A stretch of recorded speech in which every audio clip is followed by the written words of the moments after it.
যে অল্প হোক, আধা ঘন্টাই শোনেন, 1 ঘন্টাই শোনেন, মনোযোগ দিয়ে শোনেন, তাইলে দেখবেন জিন্দিগি ধীরে ধীরে পরিবর্তন হয়। বয়স্ক অনেক লোক আছে যাদের অনেকের অভ্যাস এরকম যে জুমার নামাজের দিন বয়ান হয়, উনি বসে বসে জুরায়। এই চাচারা কখনোই বদলায় না, যেমন আছে এমনই পড়ে থাকে। বিড়ি খায় তো বিড়িয়ে খায়, চা আড্ডাই দেয়, টেলিভিশন দেখে, নাচ গান দেখে। তো এই বদ অভ্যাস 60 বছরও আর ছোটে না। কথায় কথায় গালি গালাজ করে, তো এই বদ অভ্যাস আর ছোটে না। কেন? আল্লাহর কথার প্রতি আন্তরিক না। 30 বছর জুমার বয়ান শুনবার পরে একটা মানুষ তো পরিবর্তন হওয়ার কথা। 40 বছর, একটা বছরে 52 সপ্তাহ।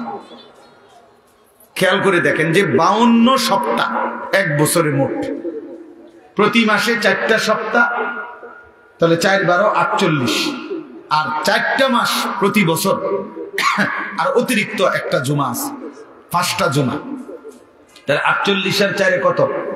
52 জুমা।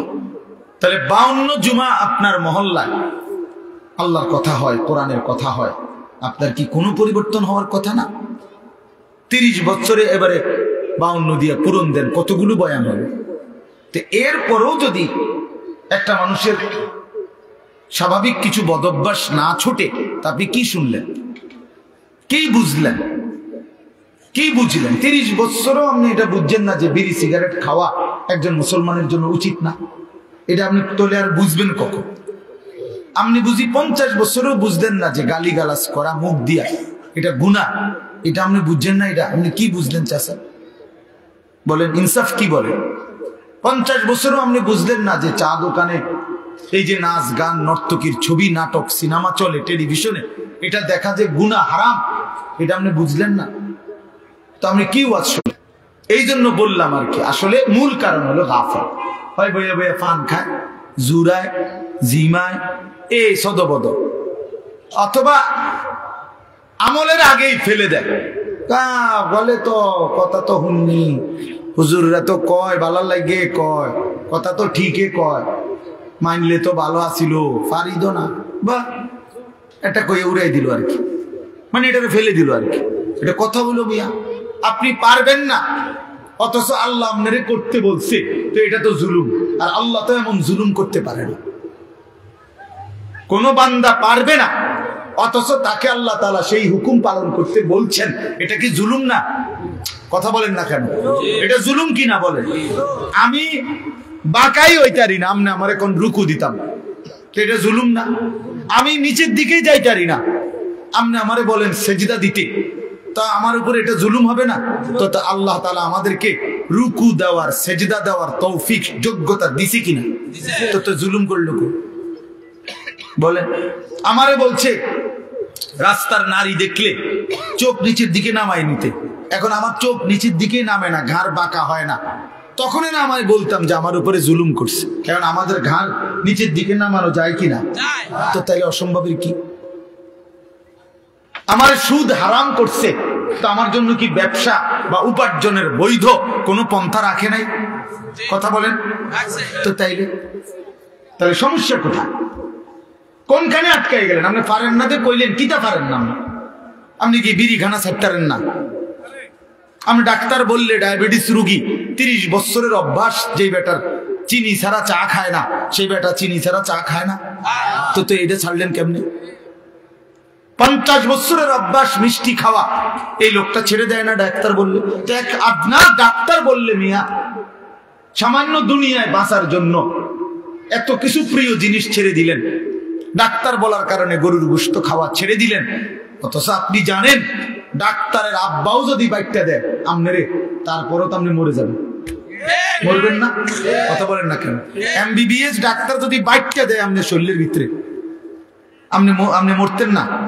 তো তাইলে এরপরেও তো আপনি নিশ্চিত মৃত্যু আমাদের আসবেই, শতবার সেফ থাকলেও, শরীরের 1000 কোটি যত্ন নিলেও, 100বার ডাক্তারের প্রেসক্রিপশন পরামর্শ মেনে চললেও মৃত্যু কি হবে না? তো তারপরেও তো এগুলো ছেড়ে দিলেন, তো জাহান্নামের ভয়ে গুনাহ ছাড়বেন না কেন? আল্লাহর নাফরমানি ছাড়বেন না কেন? আল্লাহর ভয়ে বিড়ি খানা ছাড়বেন না কেন? জাহান্নামের ভয়ে টেলিভিশন দেখা ছাড়বেন না কেন? জাহান্নামের ভয়ে গালিগালাজ দেওয়া ছাড়বেন না কেন? বলেন, ইনসাফ করে বলেন। এই জন্য বাপ, মূল বক্তব্য এই কথাটা যে মনোযোগী হওয়া দরকার। আন্তরিকতা নিয়ে শুনলে, ওই ভাই তোমরা এনে দাঁড়ায় আছো কি বুঝে, এই ছেলেরা ওখানে বসো, যাও যাও, যে দূরে শোনো ভাই, বসে শোনো। তাহলে এই জন্য বললাম, আমি আপনাদের কাছে আমার অনুরোধ, প্রত্যেকে দেখেন, আমরা এটা যৌক্তিক কথা হলো যে আল্লাহর কোরআনের প্রতি আন্তরিক না হলে জিন্দেগি বদলাবেন। আপনি পারতেন না, এত সোজা না। কোরআন শরীফে স্পষ্ট আয়াত আছে, ওয়ালাউলা ফাদলুল্লাহি আলাইকুম ওয়া রাহমাতুহু মা যাকা মিনকুম মিন আহাদিন আবাদা। সাংঘাতিক আয়াত। আল্লাহ বলে, শুনো, তোমাদের উপরে আল্লাহর দয়া এবং রহমত যদি মায়া না হয়, নিজেই নিজেকে কশ্চিন কালেও কখনোই পবিত্র করতে পারবে না। কোরআন শরীফের আয়াত। আপনি নিজে নিজে করবেন, আমি ভালোই যাবো, জি না, এত রং না, ভালোই যাবো। নষ্ট হয়ে যাওয়া সহজ, ভালো হয়ে যাওয়া কঠিন। কথা বোঝেন না? কথা, স্রোতের সাথে ভেসে যাওয়া এটা সহজ, কিন্তু স্রোতের প্রতিকূলে উল্টা দিকে দাঁড়ায় থাকা কঠিন। কঠিন। এই সমাজের প্রত্যেক ঘরে টেলিভিশন চলতেছে, আপনিও টেলিভিশন চালান, এটা তো সহজ, কিন্তু না চালানো এটা তো কঠিন। কথা বুঝেন নাই আপনি? না চালানোটাই না কঠিন, উল্টাটা করা কঠিন, মানে টিকে থাকা। এই জন্য আল্লাহ এটা বলছে, বান্দা নিজের কি পায়ে লাগে দেন তো, ওহো,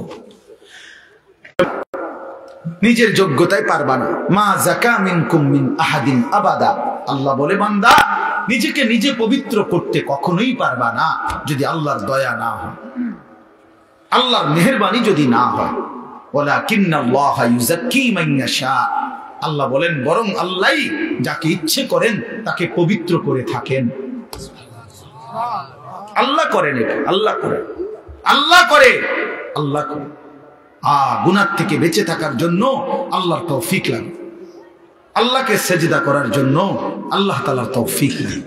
মালিক দয়া না করলে হয় না, আল্লাহ রহম না করলে হয় না। নবী সাল্লাল্লাহু আলাইহি ওয়াসাল্লাম 5 ওয়াক্ত নামাজের পরে দোয়া করতেন, আল্লাহুম্মা আইন্নি আলা যিকরিকা ওয়া শুকরিকা ওয়া হুসনি ইবাদাতিক। 3 বার বলতেন প্রত্যেক নামাজের ফরজের পরে। নবীজি এই দোয়াটা 3 বার বলতেন যে, আল্লাহ আমি আপনার জিকির করতে চাই, আপনার শুকর আদায় করতে চাই, আপনার ইবাদত সুন্দরভাবে করতে চাই, আপনি সাহায্য করেন। এই যে আল্লাহর কাছে চাইতে হয়, আল্লাহ আমি সেজদা দিতে চাই ঠিক মতো, রুকু দিতে চাই সুন্দর মতো, কোরআন পড়তে চাই সুন্দর মতো, আপনাকে মানতে চাই সুন্দর মতো, আপনাকে ডাকতে চাই দিন রাত। আল্লাহ আপনার শুকর আদায় করতে চাই, আপনি আমারে তৌফিক দিন, আপনি আমারে তৌফিক দেন। আল্লাহ যোগ্যতা না দিলে বাপ পারবেন না, পারবেন। আমি একবার পাও ভাঙছিল 2021 সালে, 6 মাস আমি মাটিতে সেজদা দিতে পারিনি, বসে বসে ইশারা রুকু সেজদা করতেছে। তো এই যে আল্লাহ তাআলা তৌফিক ছিনাই নিল, তা আমার কোনো ক্ষমতা ছিল সেজদা দেওয়ার? কথা বলেন না। এই জন্য দয়া করে কিশোর নওজোয়ান ভাই, তোমরাও এটা বুঝো ভাই, নিজেরে নিজে নষ্ট করে দেওয়া, বরবাদ করে দেওয়া এটা সহজ, এটা সহজ। এই সমাজের সবাই মোবাইলে উলঙ্গ ছবি দেখে, তুমিও দেখো, সহজ বিষয়। কিন্তু নজর হেফাজত করা, চোখের হেফাজত করা এটা কঠিন। কিন্তু কষ্ট করে কেউ যদি হিম্মত করে তো আল্লাহ তার জন্য সহজ করে দেয়। আল্লাহ বলছে, যে আমাকে ভয় করে গুনাহ ছেড়ে দেয়, আমি তার জন্য সর্বাবস্থায় আমি আল্লাহ তার জন্য রাস্তা করে দিই, আমি তার জন্য সহজ করে দিই। আগে আল্লাহর জন্য ফিরতে হয়, আল্লাহর দ্বীন মানার জন্য সিদ্ধান্ত থাকতে হয়, আল্লাহর দিকে আসতে হয়, ঝুঁকতে হয়, মনোযোগী হইতে হয়, আন্তরিক হইতে হয়।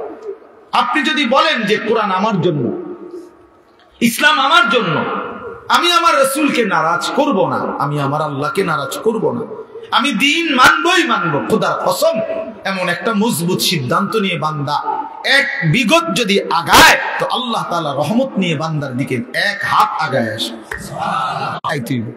আমি দিল্লাহ হইতে হইতে কারণ যদি একের ব্যস্ত হয়ে যেতাম, কিতে ব্যস্ত হইতাম?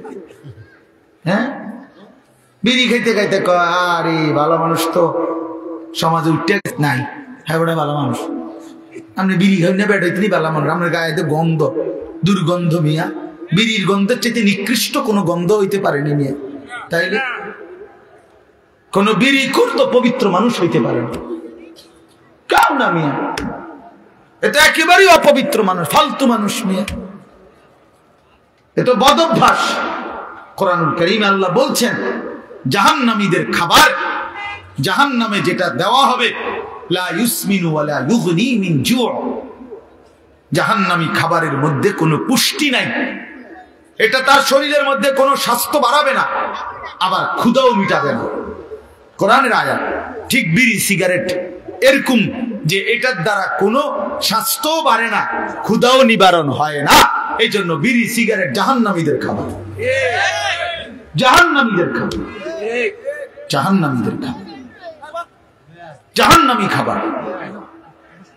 আগুন কোন মুমিনের পছন্দ হইতে পারে না, মুসলমানের পছন্দ আগুন, নাকে মুখে দিয়া আগুন বাহির করা, এটা কোনো ইমানদারের প্রিয় পছন্দ হতেই পারে না, কোনো যুক্তি নাই, একেবারে ফালতু ছাড়া, বদভ্যাস ছাড়া। আখিরাত যার মনে নাই, পরকাল যার মনে নাই, কবর বলতে কিছুই জানে না, এই ব্যক্তির দ্বারা সম্ভব বছরের পর বছর বিড়ি খেয়ে যাও, ভুলে গেছে আখিরাত, মনে নাই আখিরাত, ও কিছুই মনে করে না আখিরাত, মনে করছে জিন্দিগি মানে এই বন, বিড়ি, চা, বিস্কুট, পান, সুপারি আর এই বেনবেনানি আলাপ সালাপ, খালাস, এটাই জীবন না, এটা জীবন না বাবা, এটা জিন্দিগি না। এজন্য দয়া করে ভাবতে শিখেন, আল্লাহর দিকে ফিরতে হবে, হিম্মত করতে হবে, হিম্মত করতে হবে। আল হিম্মাতু হিয়াল ইসমুল আযম, আরবিতে বলে হিম্মত সাহসিকতা, মজবুত একটা সিদ্ধান্ত, এটা ইসমে আজম। ইসমে আজম কি? কতগুলো দোয়া আছে হাদিসে, নবীজি সাল্লাল্লাহু আলাইহি সাল্লাম বলেন এগুলো যদি কেউ পড়ে, যা চায় আল্লাহর কাছে আল্লাহ তাই দিয়ে দেয়। এর মধ্যে দোয়া ইউনুস একটা ইসমে আজম, লা ইলাহা ইল্লা আনতা সুবহানাকা ইন্নী কুনতু মিনাজ জালিমিন। আল্লাহর নবী বলছেন এই দোয়া বারবার যে পড়তে থাকে আর কোনো কিছু আল্লাহর কাছে চায়, তো আল্লাহ তাআলা তার সেই দোয়া কবুল করেই করে। কুল হুয়াল্লাহু আহাদ, এই সূরাটা ইসমে আযম, এটা একটা ইসমে আযম। কেউ যদি বারবার কুল হুয়াল্লাহু আহাদ এই সূরা বারবার পড়তে আল্লাহর কাছে দোয়া করতে থাকে, তো আল্লাহ তাআলা তার সেই দোয়া পূরণ করেই দেয়। ইসমে আজম বলে এটাকে।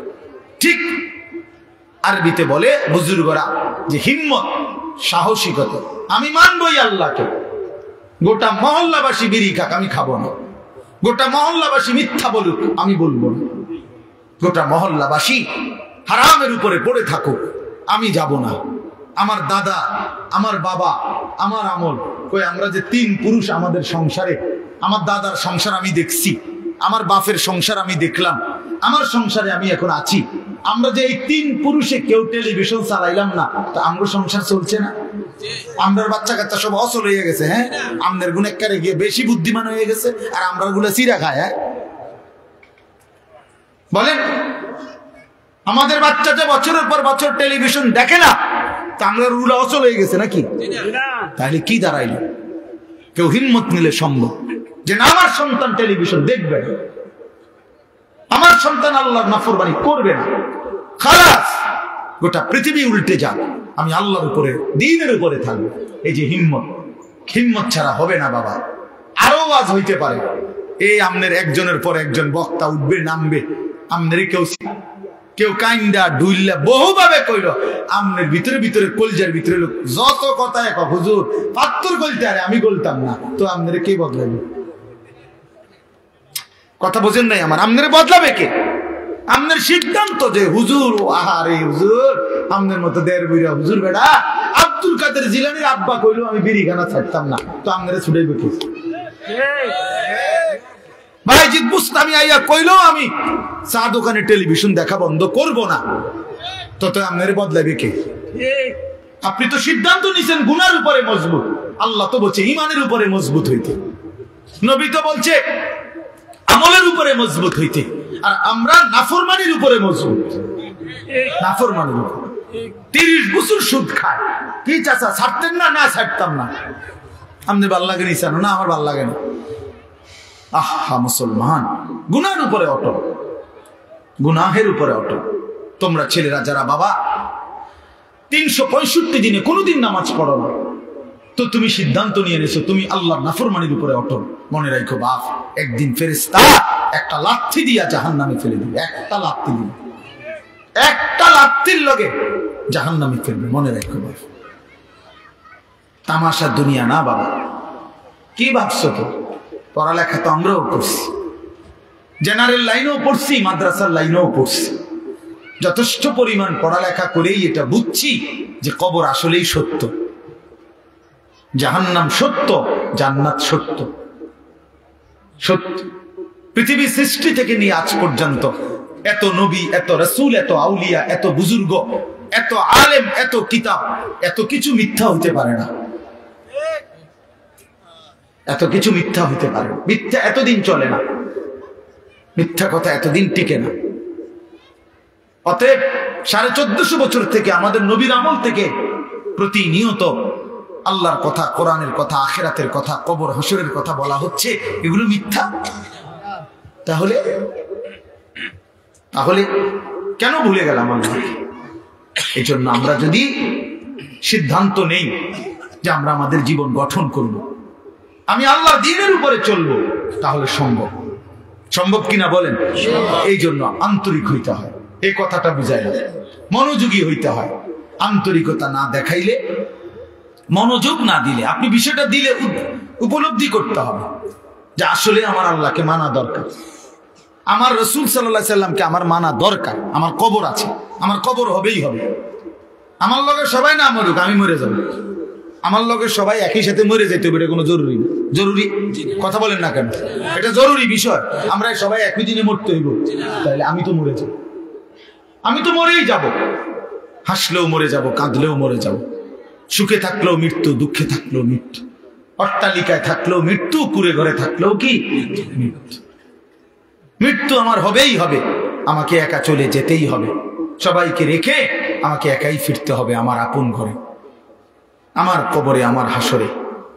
অতএব আমাকে যেহেতু ফিরতেই হবে, আমাকে যেহেতু বন্ধু যেতেই হবে, যেখানে আমাকে নিশ্চিত যেতে হবে, এর জন্য প্রস্তুতি নেওয়াই ভালো।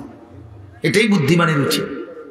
আজ যদি এমন হইতো কোনো না কোনো কৌশলে আমি মৃত্যু থেকে বাঁচতে পারলাম, বা কেউ কেউ বাঁচছে, তাইলে তো ঠিক ছিল, আমি সেই লাইনে চেষ্টা করতাম। কিন্তু সেটা কোথায়? এই পৃথিবী কাউকে থাকতে দিছে কিনা বলেন না কেন? তো পৃথিবীর মনে করেন 1000 বছর বয়স্ক কোন লোক পৃথিবীতে আছে যে আজ 1000 বছর যাবত উনি মরে না? পৃথিবীতে 500 বছর যাবত কোন লোক বেঁচে আছে এমন এখন আছে কেউ? তো তাহলে এই পৃথিবীর পুরাতন মানুষগুলোকে যেহেতু নিয়ে গেল, আমাকেও নিয়েছে, আমাকেও নিয়ে যাবে। এই জন্য কিশোর নওজোয়ান, এত অল্প বয়সে যদি চরিত্রহীন হয়ে যাও বাবা, বাকিটা হায়াত কি করবা বাবা? বলো ভাইয়া, 16 বছর বয়সে যদি এত নারী, এত ছবি, এত উলঙ্গ দৃশ্য, এত অস্থিরতা, এত অসভ্যতা, এত নোংরা কথাবার্তা, এত নোংরা জীবন, এত অল্প বয়সে যদি এতটা নষ্ট হয়ে যাও, পচে যাও, আহা বাপ, শেষ পর্যন্ত তোমার বয়স যখন হবে 60, 50, সেই পর্যন্ত তোমার হালাত কি হবে? কি হালাত হবে? হ্যাঁ, সন্ধ্যা না হইতেই যদি বিরিয়ানিটা পচে যায়, আর সেটা যদি পরের দিন দুপুর পর্যন্ত এখানে ঘরে থাকে, কি পরিমাণ দুর্গন্ধ ছড়াবে। পচা তো গেছে গতকাল সন্ধ্যাতে। তাইলে তুমি যুবক যদি 16 বছর বয়সেই নষ্ট হয়ে যাও, 60 বছর পর্যন্ত, 40 বছর পর্যন্ত তোমার হালাত কি হবে? এত অল্প বয়সে যদি এত নারী ছবি, এত অসভ্যতা, এত নোংরামি, এটাই যদি ভালো লাগে, আহা, আফসোসের বিষয়, আফসোসের বিষয় বাপ, আফসোসের। ভাবা উচিত, ভাবা উচিত। ছেলেরা তোমরাও ভাইবো বাবা, এত কম বয়সে এতটা নষ্ট হয়ে যাওয়া তো উচিত ছিল না। আমাদের ছেলে পেলে, তোমরা অনেক ছেলে আছো, কোনদিন এক ওয়াক্ত নামাজ পড়ো না। আহা, মুসলমানের বাচ্চা এত নিকৃষ্ট কেমনে হইল? এত বড় জন্তু জানোয়ার, এত বড় হাইওয়ান, এত বড় কুকুর বিড়াল কেমনে হইল? কেমনে হইল? ওফ, কোরআনুল কারীমে আছে, আল্লাহ বলছে ওয়াত্তাবা হাওয়াহু ফামাসালুহু কামাসালিল কালব, মনের ইচ্ছা মতো যে চলে, তার মনে যা চায় তাই যে করে, আল্লাহ বলছে তার উদাহরণ কামাসালিল কালব, কুত্তার মতো। কিসের মতো? কালব অর্থ কি কোন? এদিকে ফিরে কোন? কুকুরের মতো। ফামাসালুহু কামাসালিল কালব, আল্লাহ পাক কোরআনে বলছে, সূরা আরাফের মধ্যে আল্লাহ বলছে নিজের মনে যা চায় তাই যে চলে, সে কুত্তার মতো। ওইটা কুত্তা। তো তাইলে মানুষের আর কোন, মুসলমান তো পরের কথা বেটা, তোর কোন মানুষের জাত তো না, তুই তো কোনো মানুষের জাতে না বেটা,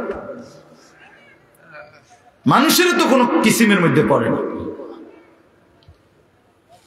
আল্লাহ কোরআনে বলছে ইন তাহমিল আলাইহি ইয়ালহাস আও তাতরুকহু ইয়ালহাস, আল্লাহ বলছে কুত্তার স্বভাব, তারে দৌড়ানি দিল জিহ্বা লম্বা করে হাঁফায়, ছায়া দিল জিহ্বা লম্বা করে হাঁফায়। দেখছেন চাচা এরকম কুকুরে দেখেন দৌড়াইতে দৌড়াইতে জিহ্বা বাইর করে এমন করে, দাঁড়ানো থাকলো জিহ্বা লম্বা করে এমন করে হাঁফা। কুত্তার স্বভাব, কুকুরের স্বভাব। এরপরেও যদি কারো লজ্জা না লাগে, হ্যাঁ, তাইলে তার কান্দে যদি একটা কুকুর লাগাইয়া দিয়ে একসাথে ছবি উড়ান যাইতো যে এই দুই জানোয়ার একসাথে দেখেন কোনটা বেশি মানানসই। হ্যাঁ হ্যাঁ, বেনামাজি আর কুকুর একসাথে করে যদি দাঁড় করাইয়া একটা সেলফি তোলা যাইতো, ছবি উঠানো যাইতো, ফেসবুকে দেওয়া যাইতো, দারুণ কমেন্টস পড়তো, দিয়া দেখো দেখো। কারণ তুমি তো কোনো মুমিনের সাথে দিতে পারবা না, তুমি কেমনে দিবা কোনো নামাজি মানুষের সাথে? আল্লাহ আমাদেরকে বুঝ দান করেন, আল্লাহ আমাদেরকে বিবেক দান করেন। আমরা মনে করাই দিলাম, আমরা প্রতিদিন মনে করাই দিই, প্রতিদিন প্রতিদিন এই এক জিন্দগি, ঘুরাফেরা জিন্দগি, ঘুরাফেরা জিন্দগি, কभी आरश पर कभी फरश पर, कभी उनके दर कभी दर बदर, गमे आशिकी तेरा शुक्रिया मैं कहां कहां से गुजर गया। কোত্থেকে কই ছুটে গেলাম, ঘুরতেই থাকলাম, আল্লাহর কথা ফেরি করলাম। নজরুল হে, তার কত দাবি, এতটার ভিতরে আইতে হইব, এতক্ষণ ওয়াজ করতে হইব, এমনি কইতে হইব, আইয়া বইতে হইব, ভাত খাইতে হইব, ওই দেন না এখানে এখনো মাইক ধরতে দেয় না, হের দাবি দেওয়ার শেষ হয়। এই যে এখন দেখলেন না ঘোষণার পর, হে তো মহব্বতে বলে, কিন্তু আমি কিভাবে কি করতে পারি, আমি কি করতে পারি? কিছুই করার নেই। এই মসজিদ, এই পড়া, এই মহল্লা আমার অনেক দীর্ঘদিনের আশা। এত বেশি টাইম তো খুব কম জায়গায় আমি আসছি। এজন্য আল্লাহ তাআলা আপনাদের এই ভালোবাসা আমাদের সবাইকে কদর করার তৌফিক দান করুন। আমরা ইনশাআল্লাহ সিদ্ধান্ত নেই আমাদের জিন্দেগি সুন্দর করতে। আল্লাহ জীবনটা যদি সুন্দর করার ফয়সালা নেই, আখিরাতের ফিকির যদি করি, আমাদের সামনে একটা বড় সুযোগ মাহে রমজান। বলেন আলহামদুলিল্লাহ। আর মাত্র একটা মাসও নাই, একটা মাসও নেই। আজকে 5 তারিখ চলে গেছে, এই মাস 28 মাস, তাহলে 1 মার্চ সম্ভাব্য রোজা। তাইলে 28 দিন থেকে যদি 25 দিন চলেই যায়, আরে 5 দিন জায়গা আর আছে কত, 23 দিন। তাহলে সর্বোচ্চ 23 থেকে 24 দিনের ব্যবধানে মাহে রমজান, মাহে রমজান, মাহে রমজান। অতএব বাবারা আমার, বন্ধুরা আমার, বয়স্ক বাবা, আপনাদেরও জীবনটা আরেকবার ঘুরে দাঁড়াবার, নিজের জীবনের একটা হিসাব কিতাব করার একটা সময় মাহে রমজান, মাহে রমজান। আল্লাহ তাআলা কোরআনুল কারীমে বলছেন, ওয়াল তানজুর নাফসুম মা কদ্দামাত লিগাদ, প্রত্যেকেই আলাদা আলাদা ভাবে লক্ষ্য রাখো, খেয়াল করো বান্দা, আজকের দুনিয়া থেকে আগামীকালকের আখিরাতের জন্য কি পাঠিয়েছো, আজ হিসাব করো। আল্লাহর নবী সাল্লাল্লাহু আলাইহি ওয়াসাল্লাম বলেন, আল কাইয়িসু মান দানা নাফসাহু ওয়া আমিলা লিমা বাদাল মাউত। প্রিয় ভাই, শোনো ভাই, নবী সাল্লাল্লাহু আলাইহি সাল্লাম বলেন, বুদ্ধিমান সে যে তার নিজের হিসাব করে এবং মৃত্যু পরবর্তীর জন্য আমল করে, সে বুদ্ধিমান। কোন নাফরমানকে তো দুনিয়া থাকতে দেয় নাই বাপ, শুধু শুধু আল্লাহকে নারাজ করে কি লাভ? নামাজ ছেড়ে দিয়ে আলাদা বেনিফিট কি? সুদ খাইয়া অভাব মিটে গেছে কার? কিস্তি লইয়া প্রয়োজন শেষ হয়েছে কার? আমি তো জিগাইছি বহুত জনের, বহু মানুষের। আমি তো ব্যক্তিগত ভাবে কত মানুষের এখন না একটু বেশি ব্যস্ত। আগে তো আমি এই রাত্রে বিরাতে চা দোকানদারের লগে বইতাম, কথা কইতাম, রাতের 1টা বাজে 1:30টা বাজে মাহফিল থেকে আসার সময় কত মানুষের লগে কথা বলতাম, শুনতাম, জিগাইতাম। কই কারো তো কিস্তি চলে 4টা 6টা, অভাব তো যায় না। আজকের বাজার তো শেষ হয়ে গেছে রাইত হইতে, তো কালকে তো আবার বাজার করণ লাগবে, তো প্রয়োজন শেষ হইল কই? কথা বলেন না। সোফা তো বানাইছেন ঠিক আছে, কিন্তু বছর খানিকের মাথার তো বার্নিশ উঠে গেছে, কালা কালা দেখা যায় যে এটা তো এখন বার্নিশ করা দরকার, তো প্রয়োজন শেষ হইল কই? দরজা তো প্লাস্টিকের লাগাইছিলেন বাথরুমে, 6 মাসের মাথার তো সিটকারি ফুরিয়ে গেছে, এন্দে কদ্দুর ভাঙ্গিয়া গেছে, প্রয়োজন শেষ হইল কই? বলেন বাবা, প্রয়োজন শেষ হইল কোথায়? কই? কোন প্রয়োজনটা, কোন জিনিসটা অক্ষয় হয়ে গেল? না, এমন নাই। হযরত মাওলানা তারিক জামিল সাহেব বলেন, যারা পৃথিবী বিখ্যাত দাওয়াত ও তাবলীগের অন্যতম একজন মুরব্বী, উনি বলছেন যে তুমি যদি মাটিতে, ইঞ্জিনিয়ার এনা বলছে মাটি ভালো মজবুত, আপনি এখানে 10 তলা বিল্ডিং করতে পারবেন, বিল্ডিং মজবুত হবে, মাটি মজবুত, মাটির ফাইলিং করতে পারবেন, সয়েল টেস্ট রিপোর্টে মাটি ভালো আসছে, মজবুত। কিন্তু উনি বলে আপনি নিজে মাটির একটাবার জিজ্ঞাসা করেন না যে তুমি মজবুত কিনা, তুমি স্থায়ী কিনা। উনি বলে আল্লাহর কসম, যদি বিবেক থাকে, কান থাকে, তাহলে মাটি আপনাকে চিৎকার করে বলবে, এই বন্ধু তুই ভরসা কইরো না আমার উপরে, আমি মাটি থাকবো না রে, আমি মাটি থাকবো না, আমি মাটি থাকবো না।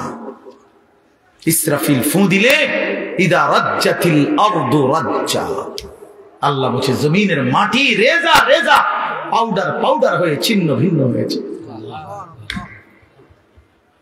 ইযাস সামাউন ফাতারাত, রব্বুল আলামিন বলে আসমান ভেঙে ভেঙে চুরচুর হয়ে পড়বে, যেন কাঁচ ভাঙতেছে। একটা 10 তলা গ্লাস ওয়ালা বিল্ডিং যদি ভাঙে, সবগুলো গ্লাস কি পরিমাণ আওয়াজ হবে বলেন? কিন্তু এত বড় আসমান যদি ভেঙে পড়ে, চুরচুর করে ভাঙতে থাকে, তাইলে কি পরিমাণ আওয়াজ হবে? এজন্য রব্বুল আলামিন বলেন আল কারিয়াতু মাল কারিয়া, সেই বিকট ধ্বনি।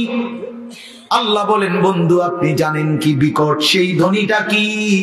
সেটা কিয়ামতের ধ্বনি। এই পৃথিবীর সবচেয়ে ভয়ঙ্কর ভয়ানক আওয়াজ হবে সেদিন ইসরাফিল ফু দিবে যেদিন। সেদিন আসমান ভাঙবে, সেদিন পাহাড়গুলো উড়বে, খাল বিল নদী নালার সব পানিগুলো টকবক করে উতরাইতে উতরাইতে শুকিয়ে যাবে। হ্যাঁ, ইযাস সামাউন ফাতারাত ওয়া ইদাল কাওয়াকিবু তাসারাত, কোটি কোটি তারকারাজি জমিনের মধ্যে খসে খসে পড়বে। আমার হযরত আল্লামা মুফতি মুশতাকুন নবী সাহেব বলে যে ভেবে দেখেন তো, আমরা এখানে নিরিবিলি এখন মনোযোগ দিয়ে বসে আছি, হঠাৎ করে এই যে লাইটগুলো, এই শুধু এই লাইটটি একটা একটা করে ঠাস ঠাস করে ফাটতেছে, ভাঙতেছে, মনে করেন নিজে নিজে। আচ্ছা কি পরিমাণ দৌড় শুরু হইব? হ্যাঁ, কি এর প্রধান বক্তার, কি এর বিশেষ বক্তা? কথা বলেন না কেন? হ্যাঁ, বক্তাও তো আরো শ্রোতার আগে দৌড় দিব। বক্তা করবো আমার আরেকটা মাহফিল আছে, আমি আজকে মরিয়া গেলে কালকের মাহফিল কেমন কিনবি বলে? তো এই কয়টা লাইট ভাঙলে যদি এমন হয়, তো কোটি কোটি কায়নাতের অবস্থা কি হবে, পৃথিবীর অবস্থা কি হবে? এজন্য বন্ধু আমার বাপ, মাহে রমজান আমাদের সামনে, মহান আল্লাহ পাক রব্বুল আলামিন আমাদের সামনে কোরআনুল কারীমের আমি যে আয়াতটা পড়েছি, সূরা বাকারা 183 নম্বর আয়াত। এই সূরার 5টা আয়াত, 183, 184, 185, 186, 187 এই 5টি আয়াতে আল্লাহ তাআলা সূরা বাকারায় রমজান, রোজা এবং রোজার গুরুত্ব বৈশিষ্ট্যের উপরে আল্লাহ তাআলা অত্যন্ত গুরুত্বপূর্ণ মৌলিক কথা কোরআনে বলেছেন এই 5 আয়াত। এজন্য যদি কারো সুযোগ হয়, বিবেক হয়, যদি কারো রমজানের কদর মনে হয়, এই 5টা আয়াতের বাংলা তরজমা এবং সংক্ষিপ্ত ব্যাখ্যা পড়ে নিবে। তাফসিরে মাআরিফুল কোরআন আছে অনেকের কাছে, এখান থেকে পড়লেন।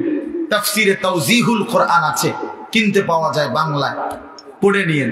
অথবা আপনার মহল্লার কোনো মসজিদের ইমাম সাহেব, আলেম সাহেবকে জিজ্ঞেস কইরা আপনি কমপক্ষে এই 5টা আয়াত যদি শুনে নেন, বরকত হবে। কোরআন শরীফে আল্লাহ তাআলা বলছেন 5টা আয়াতে ধারাবাহিকভাবে সূরা বাকারার 183 নম্বর আয়াত থেকে 187 এই 5টি আয়াতের মধ্যে আল্লাহ তাআলা মাহে রমজানের উপরে অত্যন্ত গুরুত্বপূর্ণ কথা বলেছে, বিস্তারিত কথা বলে দিয়েছে।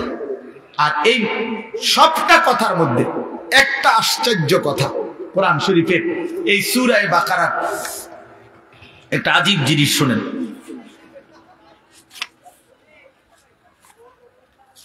দেখাইতেছি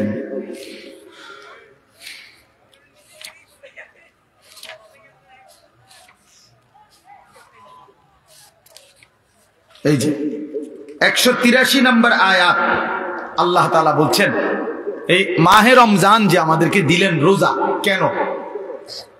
প্রথম যে 5টা আয়াতের প্রথম আয়াত হলো 183।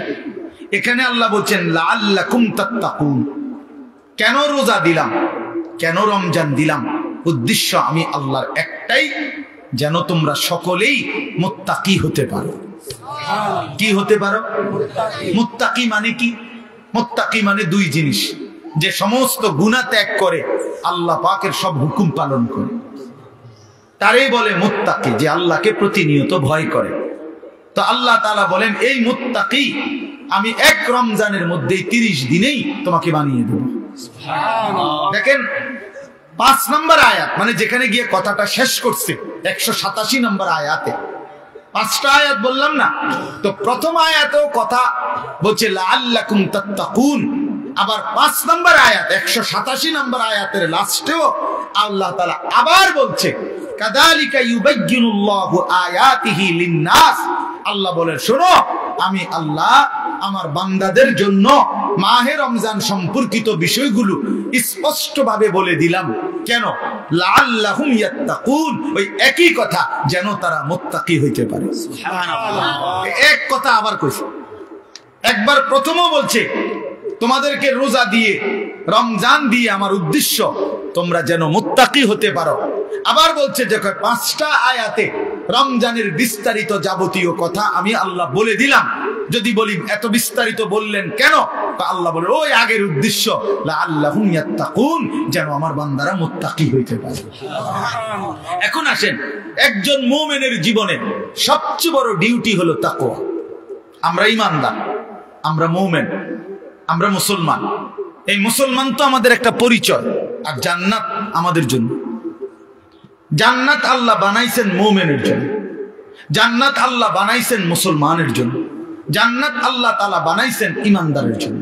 কোন কাফের, বেঈমান, মুশরিক, কোন নাস্তিক, মুরতাদ, আল্লাহর অবাধ্য, পাপী, নাফরমান পৃথিবীর সবগুলো ভালো কাজও যদি করে, ঈমান না থাকলে খোদার কসম আখিরাতে এক ঢোক পানিও মিলবে না, এক লোকমা খাবারও মিলবে না, সুখের এক বিন্দু চিহ্ন পাবে না, কোনদিন মুখে একবারের জন্য হাসিও ফুটবে না। ঈমানবিহীন কোনো কিছুর মূল্য নেই আখিরাতে। দুনিয়া মিলতে পারে, দুনিয়া মিলা কোনো আশ্চর্য কিছু না। আমরা অনেক সময় বলি যে কাফের বেঈমানরা দুনিয়া খুব খাইতেছে, চোর ডাকাত, সিটার বাটপার, সুদখোর, ঘুষখোর, জালেম দুনিয়া খুব ভোগ করতেছে। খোদা একা তারে দুনিয়া এত দিছে, অনেকের আফসুস। তো তোমারও দিত নাকি?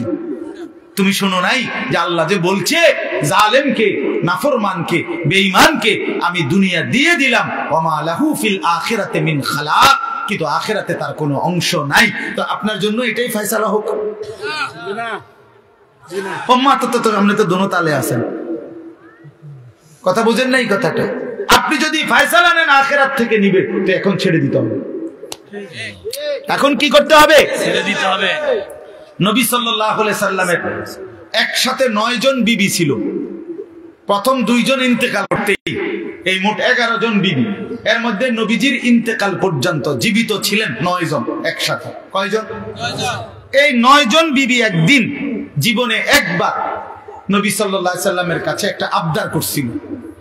সবাই সম্মিলিতভাবে হযরত আয়েশা রাদিয়াল্লাহু তাআলা আনহার মাধ্যমে, নবীজির অন্যতম একজন প্রিয়তমা স্ত্রী ছিল আয়েশা, নবীজি যাকে খুব বেশি পছন্দ করতেন, ভালোবাসতেন। তো অনেক সুন্দর নাম, নিজেদের মেয়েদের নাম রাসূলুল্লাহ সাল্লাল্লাহু আলাইহি সাল্লামের বিবি এবং মহিলা সাহাবিয়া, ওনাদের নামই রাখা উচিত। এই আয়েশা, ফাতেমা, আসিয়া, মারিয়াম, জায়নাব, রুকাইয়া, উম্মে কুলসুম, এগুলা মাইমুনা, জুয়াইরিয়া, এগুলো রাসূলুল্লাহ সাল্লাল্লাহু আলাইহি সাল্লামের বিবি, কন্যা, মহিলাদের নাম। এটাই আসলে আপনাদের মেয়েদের নাম। এগুলো পুরান হয় না, কয় এগুলো ওনার পুরান নাম, নতুন নাম রাখো। নতুন নাম, নতুন কি নাম? বিউটি, সুইটি, লিফি, পলি, পলিথিন, বালতি, লোডা, বদনা, এগুলো বাজে নাম। এগুলোর কোনো অর্থ নাই, এগুলোর কোনো অর্থ নাই। নাম গুরুত্বপূর্ণ। শুনেন, রাসূলুল্লাহ সাল্লাল্লাহু আলাইহি ওয়াসাল্লাম বলছেন, কোন বাচ্চা জন্মের পরে তার বাবা মার কাছে তার একটা হক, অধিকার, তার প্রাপ্য, আইয়ুহসিনা ইসমাহু, তার একটা সুন্দর নাম রাখা। এটা যেই মুসলমান বাবা মা তার সন্তানের কোরআন সম্মত, সুন্নাহ সম্মত, ইসলামী অর্থবহ কোন নাম রাখে নাই, সে কিন্তু তার সন্তানের হক নষ্ট করছে। এটার জন্য হাসরের ময়দানে জবাবদিহি করতে হবে। আর বান্দার হক বান্দা মাফ না করলে আল্লাহ মাফ করে না। ওইটা বান্দা, ওই আমনের ফোলা কিন্তু একটা মানুষ, আপনি তার হক নষ্ট করছেন, আপনার জবাবদিহি করতে। যেই মা বাবা তার ছেলে মেয়েকে ছোটবেলায় আল্লাহর কোরআন শিখায় নাই, দিন শিখায় নাই, সে তার হক নষ্ট করছে। আল্লাহর কসম, এই হক কেন নষ্ট করলো? এই সন্তান হাসরের ময়দানে ওই বাবা মাকে জিজ্ঞেস করবে আল্লাহ পাকের সামনে। যদি জবাব দিতে না পারে বাবা মা, আর পারবেও না, কি জবাব দিবে? কি জবাব দিবে? পারবে না জবাব দিতে। অতএব সেই মা বাপ ওই সন্তানের হাতে হাসরের মাঠে চূড়ান্ত বেইজ্জতি হবে। হ্যাঁ, কি বেইজ্জতি হবে? কি বেইজ্জতিটা? কি বেইজ্জতি হলো ওই মা বাপকে পায়ের নিচে ফালাইয়া সন্তান নিজের পাও দিয়া বাপ মার ঘাড়ে কান্দে মুড়া দিয়া এরপরে জাহান্নামে যাবে। এটা কোরআন শরীফ আছে। ওই সন্তান বলবে, আজকে হাসরের ময়দানে আমি আমার বাবা মারে বেইজ্জতি কইরা তারপরে কবরে জাহান্নামে যাম। হ্যাঁ, কেমনে ছেড়ে দিলেন ছেলে? পোলাকে এক ওয়াক্ত নামাজ পড়ে না, এবারে মাথেও না, এবারে বন খায়, বিড়ি খায়। 16 বছরের 18 বছরের দামরা কোনদিন ফজরের নামাজ পড়ে না, এমন হাইওয়ানের জন্য এবারে বইয়া বইয়া বিদেশে টেয়া মিলায়, সুদে টাকা নেয়, কিস্তিতে টাকা নেয়। কি বুঝাইতে চান? এমন নাফরমান সন্তান যে একটা সেজদা দেয় না মালিকের, এত বড় অসভ্য, এত বড় নির্লজ্জ, এত বড় বেহায়া, এত বড় নাফরমানের জন্য এক ইমানদার বাবার কোনো মহব্বত থাকতেই পারে না। বেটা আগে বুঝাপড়া করেন তার লগে, বেটা বিদেশ পরে, বেটা তোর চাকরি পরে, বেটা তুই আমার মালিকের সেজদা দিবি কিনা সেটা বল। বেটা তোর লগে আমার কিসের সম্পর্ক? কোরআন শরীফের আয়াত শুনবেন। নূহ আলাইহিস সালাম যখন ওনার ছেলে, ওই বেঈমান ছেলেটার জন্য পানিতে ডুবে যাবার সময় দোয়া করছিল যে আল্লাহ আমার সন্তান, ও তো ডুবে যাচ্ছে। কোরআন শরীফে আছে, আল্লাহ পরিষ্কার বলছে, ইয়া নূহ ইন্নাহু লাইসা মিন আহলিক, হে নূহ সাবধান, আর বলবা না, এটা তোমার সন্তান নয়, এটা তোমার সন্তান নয়। ইন্নাহু আমালুন গায়রু সালিহ। আল্লাহ কোরআনে বলছে সূরা হুদের মধ্যে যে এটা বেআমল, আমালুন গায়রু সালিহ, এটা বেআমল সন্তান। আর বেআমল নাফরমান মুমিনের সন্তান হইতে পারে না। এই জন্য তোমরা মনে রাখো ছেলেরা, এই যে কয়জন আছো বেনামাজি অপদার্থ, তুমি মনে রাখো তুমি মুসলমানের বাচ্চা না। মনে রাখিস না ফরমান, তুমি কোন মুসলমানের বাচ্চা না। বলে তো আমি কার সঙ্গে? তুমি লাওয়ারিস, তুমি বেওয়ারিস, তোমার কোনো বাবা নাই, তোমার কোনো মা নাই। হ্যাঁ, আল্লাহ কোরআনে বলছে ফালা তাসআলনি, কি বলছেন আল্লাহ? যে সাবধান, এমন নাফরমান সন্তানের জন্য আমি আল্লাহর কাছে কিছু চেয়েও না। হাত উঠাইবে না, হাত নামাও, নামাও হাত। তাফসীরের মধ্যে আছে নূহ আলাইহিস সালাম সাথে সাথে হাত নামায় ফেলছে এবং আল্লাহর কাছে দোয়া করছে, আল্লাহ আমি খেয়াল করি নাই, আপনি আমারে মাফ করে দেন। হ্যাঁ, এজন্য প্রিয় সন্তান মনে রাখো, তুমি ইমানদারের সন্তান হবা সেদিন যেদিন তোমার কপালে সেজদা হবে। বেহায়া, বেনামাজি, আল্লাহর নাফরমান, 24 ঘন্টা নারী ছবি, অশ্লীল দৃশ্য, মদের আড্ডা, জুয়ার আড্ডা, উলঙ্গ ছবির আসক্ত। আরে নাফরমান, তুমি কোনো মুসলমানের ঘরে জন্ম নাও নাই, তোমার কোনো পরিচয় নাই, তোমার কোনো আত্মমর্যাদা নাই, আত্মসম্মান নাই। এই জন্য বললাম, আল্লাহ তাআলা বলছেন বান্দা আমার মাকসাদ তোমার আমি মুত্তাকি বানাবো, আমি তোমারে জান্নাত দেব। জান্নাত বানানোই হয়েছে মুমিনদের জন্য। কার জন্য? আখিরাত তৈরি করা হয়েছে যা মুমিনের জন্য। আমাদের জন্য জান্নাত, ইমানদারের জন্য জান্নাত। অতএব লাআল্লাকুম তাত্তাকুন, আল্লাহ তাআলা বলেন ইমানদার, আমি আল্লাহ তোমাদেরকে রমজানে রোজার মাধ্যমে মুত্তাকি বানাবো। আর মুত্তাকি কেন বানাবো? মুত্তাকি হলেই জান্নাতি। উইদ্দাত লিল মুত্তাকিন, আল্লাহ বলে জান্নাত বানানোই হয়েছে মুত্তাকিদের জন্য। কার জন্য?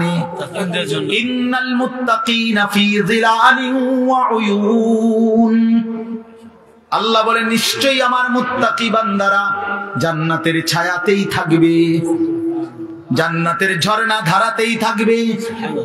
ইন্নাল মুত্তাকিনা ফি জান্নাতিন ওয়া উয়ুন, আল্লাহ বলে নিশ্চয়ই আমার মুত্তাকি বান্দারা জান্নাতেই থাকবে, ঝর্ণা বেষ্টিত হয়েই থাকবে।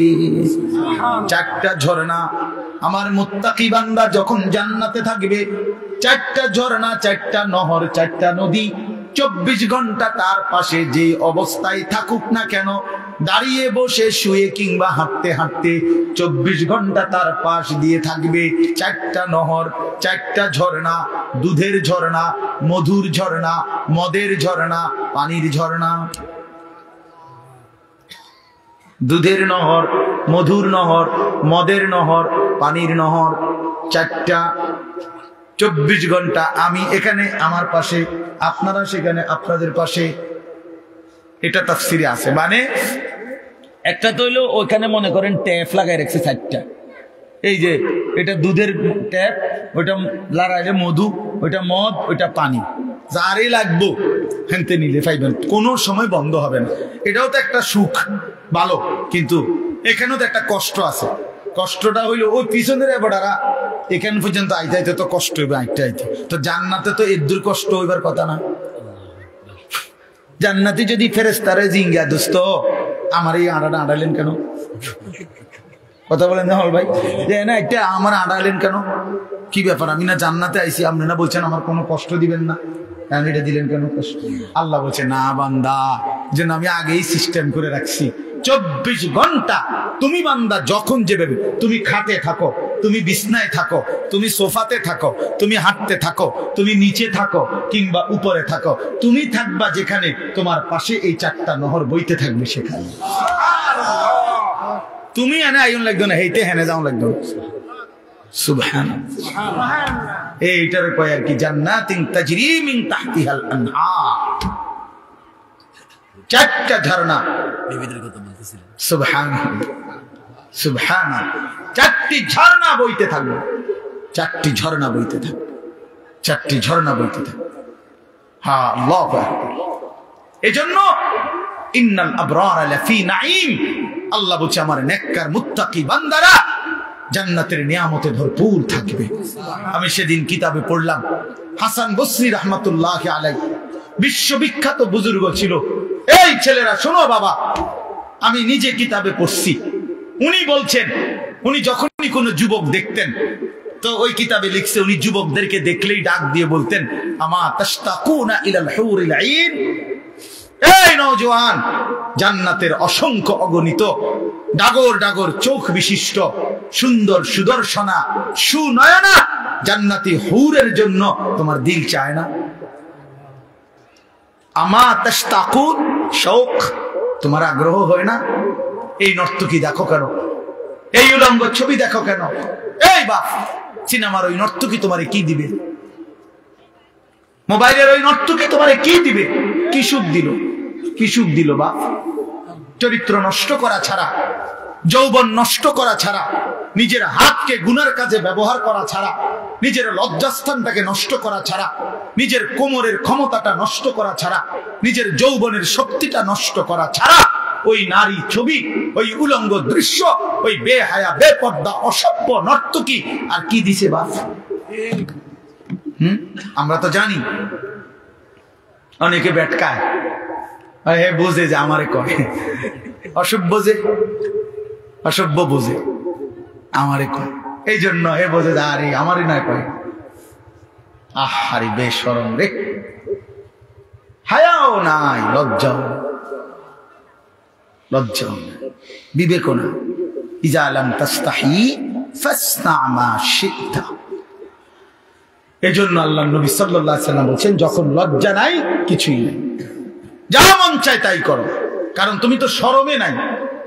একজনে বলছে যে, উদাহরণ দিতে গিয়া, যে নিজেই নিজের লুঙ্গি আলগি দিয়া মুখ ডাক্কা লাইছে, এবার পেশাব পায়খানা করতে আছে। এর কথা হলো আমি তো দেখি না কাউকে। বাহ, তাই আমি তো সারা দুনিয়া দেখলে আমার সমস্যা কি? এবার নিচে দিয়ে সবাই দেখলে আমার সমস্যা কি? এই বেশরম যারা চরিত্রহীন, এদের হালাত এমন। এই সমস্ত দেখবেন মহল্লার যেসব ছেলে নামাজ পড়ে না, রোজা রাখে না, পাক পবিত্রতার কোনো ধার ধারে না, এবং মদ জুয়া নেশা অসৎ বন্ধুদের আড্ডায় যেগুলো ব্যস্ত থাকে, এদের কোনো লজ্জা শরম নাই। যার ফলে কে দেখে, কি বাবা দেখে না, দাদা দেখে না, গ্রামের বয়স্করা দেখে নাকি কোনো আলেম ওলামা দেখে নাকি কোনো মা বোন দেখে, কোনো তার কোনো সমস্যা নাই। কারণ আমি তো প্রথমেই সিদ্ধান্ত নিছি আমার কোনো শরম নাই, এবারে দেখলে কি না দেখলে কি, আমি তো লুঙ্গি আলগি দিয়ে লাইছি। এই জন্য এই যে আপনার এটা জরুরি বিষয়, এটা বোঝা উচিত। হায়া লজ্জা, হায়া লজ্জা বোঝা উচিত। প্রিয় ভাই, বুঝতে শিখো। আমি হয়তো শক্ত বলি, আমি একটু কঠোর বলি আর কি, কিন্তু বাস্তবতা হলো তোমার ইনসাফ কি বলে, তোমার বিবেক কি বলে, ইনসাফ কি বলে। এই জন্য আল্লাহ তাআলা বলেন, বান্দা আমি তোমার ওয়াদা দিলাম। দেখেন আল্লাহ তাআলা বলতে চায় এটা, বান্দা আমি যে কোনো মূল্যে তোমারে জান্নাত দিতে চাই। তুমি না আমার মুমিন বান্দা, ঠিক আছে 11টা মাস, ঠিক আছে গুনায় গুনায় তুমি বরবাদ হয়ে গেছো, 11 মাস আমারে ডাকতে সময় পাও নাই, ঠিক আছে। এখন যদি ভুল বুঝতে পারো তো বান্দা ঠিক আছে, 11 মাস থেকে কমাইয়া এই না, আমি 1 মাস তোমার কাছে সুযোগ চাই, যা 1টা মাস আমারে সুযোগ দাও, 1টা মাস গুনাহ ছেড়ে দাও, 1টা মাস আমার হুকুমগুলো পালন করো, আমি 1 মাসেই লাআল্লাকুম তাত্তাকুন মুত্তাকি বানিয়ে দেব, জান্নাতি বানিয়ে দেব। তবুও যদি কদর না করো তো আল্লাহর নবী বলছেন, জিব্রাইল এই জন্য রমজানের লাস্টে আইসা জিব্রাইল বলছে, ইয়া রাসূলুল্লাহ এত বড় রমজান পেয়ে ইফতারের নেকি, সেহরিতে নেকি, তাহাজ্জুদে নেকি, তারাবির 20 রাকাত নামাজে নেকি, 5 ওয়াক্ত নামাজে নেকি, শেষ দশকের এতেকাফে নেকি, সবে কদর তালাশ করার দ্বারা নেকি, জিকির করার দ্বারা নেকি, তেলাওয়াত করার দ্বারা নেকি, দোয়া করার দ্বারা নেকি, কাউকে সামান্য ইফতার করাইলো নেকি, এরপরে একটা নফল একটা ফরজের সমান, একটা ফরজ 70টা ফরজের সমান, এক রমজানের প্রথম দশক রহমত, মাঝখানের দশক মাগফিরাত, শেষ দশক জাহান্নাম থেকে নাজাত। আল্লাহ বলেন জিব্রাইলের মাধ্যমে, নবী এত কিছু দিয়াও যেই বেঈমান রে মন গলাইতে পারলাম না, তারে আমি ভালো করাইতে পারলাম না, আমার দিকে আমি আল্লাহর লানত, আমি ফেরেশতারও লানত। তো নবী বলে আমিন, হ জিব্রাইল আমি মুহাম্মাদেরও লানত, যা তোর উপরে খোদার লানত করুক। তরফে আল্লাহর লানত পড়ুক তরফে। এই জন্য রমজানের শেষ দশকে আইসা জিব্রাইল বলে যায়, এত কিছু দিয়ে কোনোভাবেই বেঈমানের মন গলাইতে পারলো না। ওই বেঈমানের ফিকিরে একটা, আহা কিসের রোজা, কিসের হালাল হারাম, ওর জুতা দরকার, ওর জামা দরকার। ওই মহিলা ওই অসভ্য বেপর্দা নারী, তার কথা হলো কি এর কিতা রহমত কারে হুনান, আমি রহমত মাগফিরাত নাজাত দিয়া আমি কিতা করবো, আমার দরকার জুতা, আমার দরকার নতুন শাড়ি, আমার দরকার নতুন 3 পিস।